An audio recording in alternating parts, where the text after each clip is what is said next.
All right, everybody, welcome back to the Audio Foundry. I'm Lanson, and today we are actually working on an Acura MDX. So it's been an interesting couple of months for me here at the Foundry, which is just my basement and garage. Just thought I'd share what's been happening and how it relates to coming videos for the channel, as well as this video here. Over winter, huddled in the garage over a heater, I built my wife a complete sound system for her Acura MDX, and I recorded it all on video.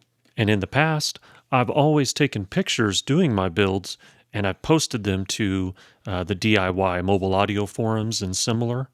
But for this one, I attempted to record it all on video for the channel here. I had dozens of hours of footage, and I lost a great deal of it during the file transfer process when my cat jumped on the keyboard at the worst possible time and it completely locked the computer up. So I am trying to piece together what I do have, and I'll do some voiceover narrations of pieces in between of what I have recorded and what I lost, and we'll break this up into shorter diary entries of major milestones like wiring, speaker installation, head unit. There'll be some pieces that are missing, but hopefully I can put it together for you well enough so it makes sense, especially the Goldhorn DSP tuning. I've got all of that well recorded, and I'd love to show you what I've got. So first up, we'll begin at the beginning when I was first planning the system out, and then we'll get into the first major challenge I had, which was the Acura battery terminal on the ground side. We're going to start with power wire, and so far I'm just cleaning up the existing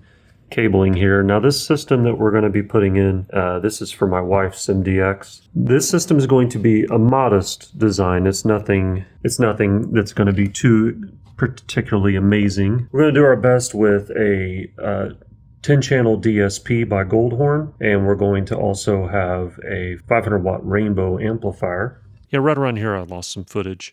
But since the recording, I've definitely upgraded the system beyond, and I would actually say it's pretty nice. So let's go look at that battery terminal issue I mentioned. I'm tearing this apart because I got a battery error after getting the system operational. This factory section here, I put a terminal up here, and I believe the problem is current path.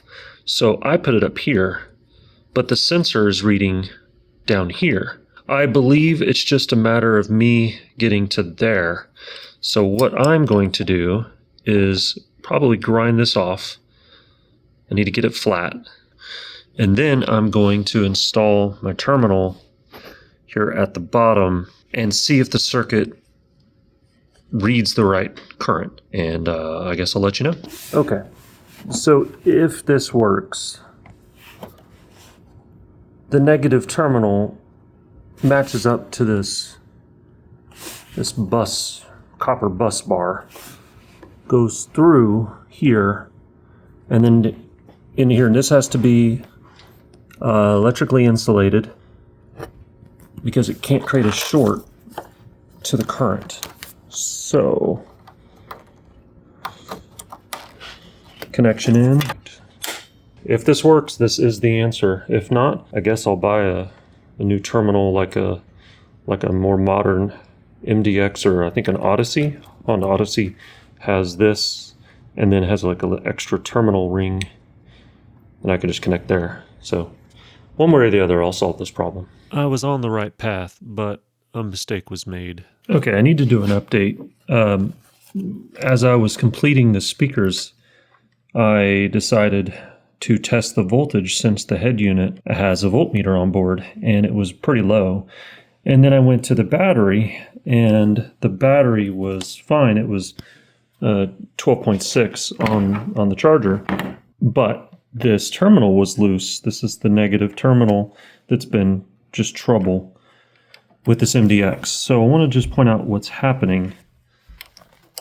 This is me just doing a test fit. So this piece is the factory negative battery terminal that I've kind of stripped down, and I had to remove this copper trace here that was all corroded and just no good, and certainly not good enough compared to, say, fresh 1/0 gauge, and that's covered in gel. I'll probably have to reapply it now that I've touched it. So dielectric grease is what I meant to say. So this was connected with big ass bolt and a nut, and it went from on the underneath, so through there, and that's all well and good except for one major problem. Let me share with you. All right, you see that little bit of marring? I'm going to say it's not deep. That is the bolt. So what's happening is this isn't going far enough into a negative terminal, because these terminals, of course, are, they're not cylindrical, they're conical. So what I'm going to try to do is slip my wire into here, but you'll notice that there is a insulator, and that is important by what I'm reading through the circuit, because you got to pass through. This is a amp meter, and then it's got to go through the top. So if the current doesn't flow through, if you short circuit it and you don't have these insulators, you're not going to be able to read, and you're going to get a battery light. So let me shove that in the spot, make sure that the insulation's good, and then we'll validate that the voltage is good and there's absolutely no battery light on. Here we go. Yeah, that fixed it. So if you're ever in the same scenario, follow my lead, I guess.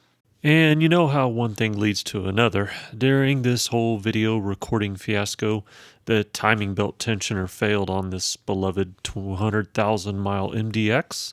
So I had to drop everything audio related and replace the timing belt, water pump, and all the related parts. But anyway, that definitely impacted my ability to make videos for a while, but we're past that. So if you're still here, thanks for sticking with me, and in the next videos to come, I will go over head unit installation, or what I have left of that. Some important pieces though. We'll go over deadening and speaker installation. I actually had to get into the front doors a couple times because I upgraded the speakers after I initially installed. In the coming videos, I'll show you how I wired the Goldhorn DSP in the trunk and the all-important tuning process.